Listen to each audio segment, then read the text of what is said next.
great to plan, but the unexpected still might happen, which is the joy of live performance. But how do you deal with these things? You could completely ignore them, but then you run the risk of losing your audience because they're distracted. Or you could acknowledge it. Oh, thank you. Or you could completely engage your audience and draw them in by reacting to it. Oh, is that Mum? Okay, can you just say I'll call her back in a bit? Brilliant, thank you. So you can practice this at home. Let's see how Kath and Helen do it. The task we've given Kath and Helen to help them practice being spontaneous is to tell us all about their first music teacher, but then to hold what they plan to say loosely and react in the moment to an image that's going to pop up on the screen. So Helen, tell us about your first music teacher.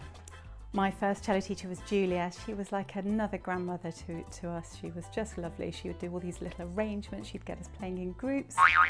Oh, but that is how I felt quite often, especially as I got older, because I never did enough practice, so it always felt like I was falling off a cliff.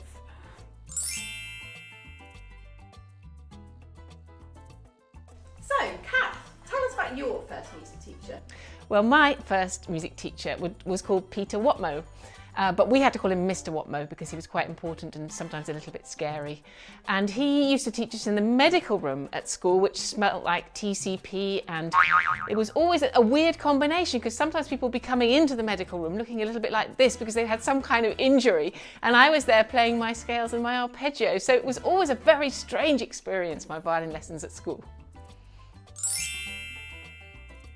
Spontaneity is equally important in your playing as it is in your presenting skills. When you're playing with a group of other musicians, it's so important to engage with them and be spontaneous, which really draws the audience in for a great performance. So, don't forget, the more prepared you are, the more spontaneous you can be.